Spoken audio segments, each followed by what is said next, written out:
Now, the Three Martini Lunch with Greg Corombos and Jim Garrity.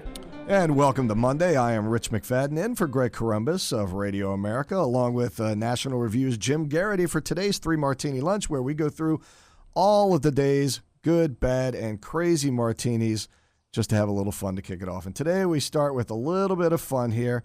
Hillary's poll numbers, and it's going to be all Hillary all day today, Jim. And NBC had a town hall this morning, and one of the voters got up there and said, "I love you, but I'm not there yet." Secretary Clinton, we have Bob Carter here. He's a Democrat, 59-year-old, unmarried, from Rye, New Hampshire, undecided at this point, has a question about income inequality, which has been a central theme of this campaign. Right. As you said, I'm a lifelong Democrat, and I've admired your service to our country for many years, but you don't yet have my vote. A lot of people feel that way, don't they, Jim? And then she hissed, "Well, I see why you're not married, Bob Carter, at 59." No, she didn't say that. But no, Bob Carter has a lot of company in this. And I think what's most interesting, NBC did polls of both Iowa and New Hampshire. She's ahead, but in the head-to-head matchup, she's really doing very badly. In New Hampshire, she leads Trump 48-45, but she's behind Bush 49-42, and behind Fiorina 50-42. What really jumped out at me were the Iowa numbers. By the way, these are both states that Obama carried twice and have been really challenging for Republicans lately. In Iowa, Jeb Bush leads Clinton by 10. Donald Trump leads her by 7, 48-41. And here's the number that just jumped off the screen to me.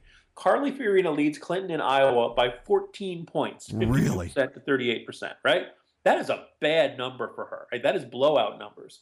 The margin of error, in case you're wondering, is just 3%, suggesting this is well outside the margin of error. This isn't really a polling fluke. Her numbers are going down, and we'll see how things shake out with her Saturday Night Live appearance, and she's unveiling a big gun control proposal this week. But I think it's about time for the Clinton campaign to start hitting the panic button, because the damage is being done. Well, she needs to humanize herself, and we'll see whether Saturday Night Live helped her there. She wasn't bad. She wasn't good, but she wasn't bad. And we'll see whether they can actually take the robot that is Hillary Clinton and make her into a human and make her likable. So one of the big reasons that she's having problems is this whole email thing.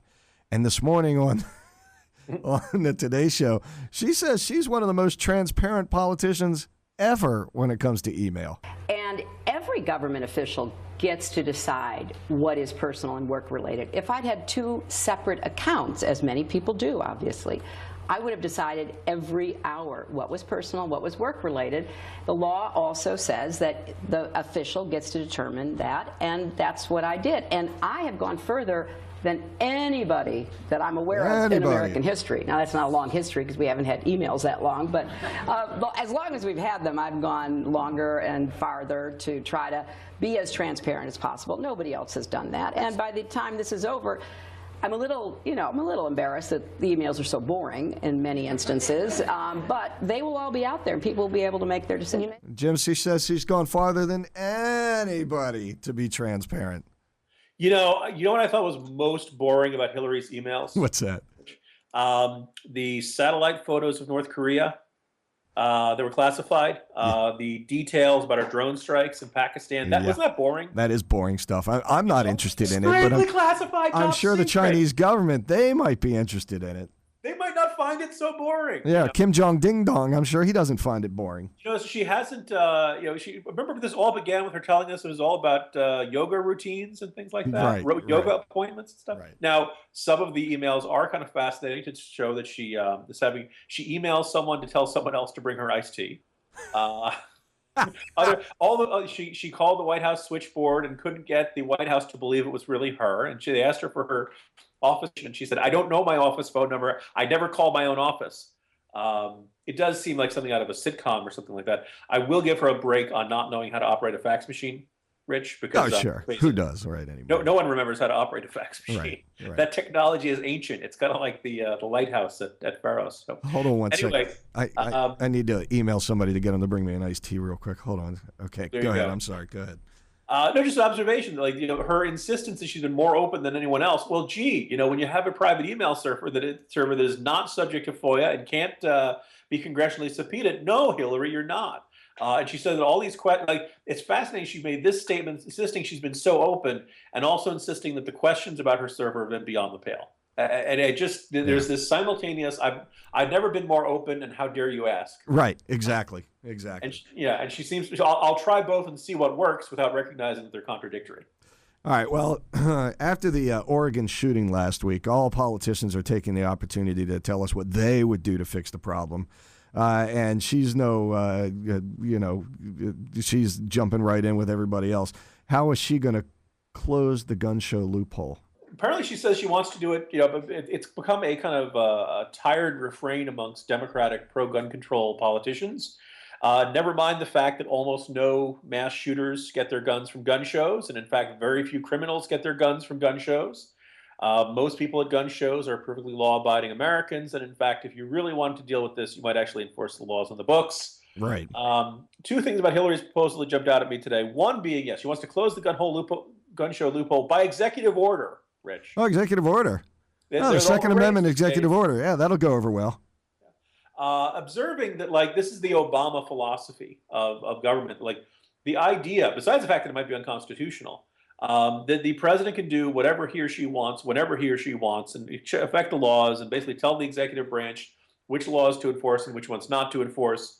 Kind of a good indicator of her philosophy on this sort of thing. She also said that she wants to take away the license of any gun shop owner or federally licensed firearms dealer that knowingly sells a gun to a straw purchaser. And somebody asked me, what's a straw purchaser? It's when you buy a gun for someone else. When you buy a gun and for whatever reason cannot buy a gun, they could be a convicted felon. They could have some reason where they're not legally allowed to purchase a gun. So you ask a buddy to buy a gun for you. Now, if you do that, you are committing a crime. It's already a federal crime. Right. So if you're a federally licensed firearms dealer and you're selling to straw purchases, never mind taking away your license, why aren't they being prosecuted? What is the point of throwing on another law if you're not enforcing the existing law that already makes that act illegal? But Democrats never have to worry about that sort of thing. They're just focused on, putting out a proposal to make everybody feel good and they'll applause and they'll feel like they did something. I want to know the rallying cry since Thursday night. We have to do something. How many people walk into a gun store and say, "This is my buddy Bob. He's got a record and can't buy a gun. I'd like to get one for him." Because I think he's probably going to try to knock off a 7-Eleven or something. So can you hook us up? A perfectly fair question. I mean, how is the gun store owner supposed to know that sort of thing? Right. The idea is that, I guess, is somehow if you see something suspicious in the volume or how they're purchasing or something like that. But basically, look, the gun store owner has a job, which is to, you get you come to the purchase, you give them ID, they punch your name into the system, and it shows you whether or not you're legally owned to buy a gun. If you're on the no purchase list because you're a convicted felon or something like that, it'll pop up. Presuming it's working correctly, and every once in a while the FBI will admit, oh, hey, we should have, that guy's name should have been in the database and he wasn't. Right. But presumably, how do we get the system and the laws that are on the books working the way they're supposed to, instead of introducing new laws that get passed and won't actually make any difference? But see, you're thinking rationally. Here's the problem is that if the law is already on the books, we don't need the politicians to make new laws to keep us safe. So they have to create new laws because the old laws that other guy made when he was there obviously aren't working. So I'm going to protect you by making a new law that will work. Yeah, that was old law. This new one is like kind of like Coke Zero replaced Coke. Right. This is Law Zero, which is probably a really effective metaphor. Wouldn't it be great if they had advertising for laws like they do with regular commercial products? It's new and improved. There you go. New and improved gun laws. Totally different from the old ones. All right. Well, there it is. You're good, bad, and crazy for the day, and Hillary gets to deliver them all. We thank her for her participation in the 3 Martini Lunch this Monday. I'm Rich McFadden with Radio America. He's Jim Garrity with the National Review, and we'll see you tomorrow on another episode of the 3 Martini Lunch.